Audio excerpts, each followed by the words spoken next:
হযরত ইউনুস এলাকা পরিত্যাগ করার পর লোকজন উপলব্ধি করলে এবার নিশ্চিত আল্লাহর আযাব চলে আসবে, তাই তারা সবাই মিলে আল্লাহর কাছে তওবা করল।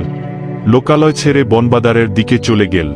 গবাদি পশু ও শিশুদেরও সঙ্গে নিল। সেখানে সবাই কায়মনোবাকে আল্লাহর কাছে আশ্রয় ও ক্ষমা প্রার্থনা করল। তাদের খাঁটি তওবা ও কাকুতিমিনতির কারণে আল্লাহ তাদের ওপর থেকে আযাব সরিয়ে নেন। এলাকা পরিত্যাগের পর হযরত ইউনুস ভাবছিলেন তার সম্প্রদায় হয়তো আল্লাহর আযাবে ধ্বংস হয়ে গেছে। তিনি কল্পনাও করতে পারেননি যে তারা তওবা করে আল্লাহর প্রতি ঈমান নিয়ে আসবে। ফলে তিনি যখন জানতে পারলেন তারা সবাই ঈমান নিয়ে এসেছে, একদিকে তিনি বিস্মিত হলেন, অন্যদিকে ভীতসন্ত্রস্ত হলেন। ভীত হওয়ার কারণ ছিল তিনি তাদের বলেছিলেন 3 দিনের মধ্যে আল্লাহর আযাব আসবে, কিন্তু তাদের দোয়ার কারণে সেই আযাব সরে গেছে। সুতরাং তারা তাকে মিথ্যাবাদী সাব্যস্ত করে হত্যা করতে পারে।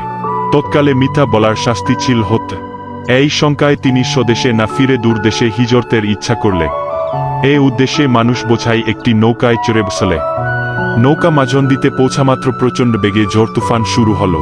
বিশাল বিশাল ঢেউয়ের ধাক্কায় নৌকা ডুবে যাওয়ার উপক্রম হল।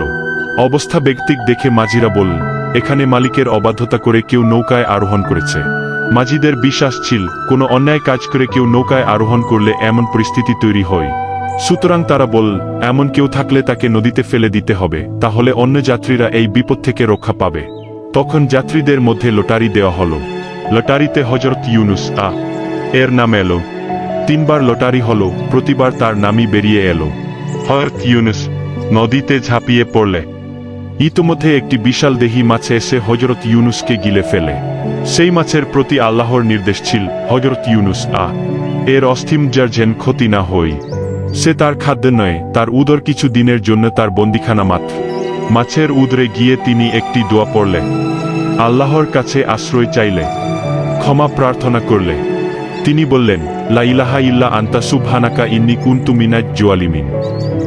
অর্থাৎ, হে আল্লাহ, আপনি ছাড়া আমার কোনো ইলাহ নেই, আপনি চিরবিত্র, নিশ্চয়ই আমি নিজের ওপর জলম করে ফেলেছি, নিজের ওপর জুলুম করে ফেলেছি।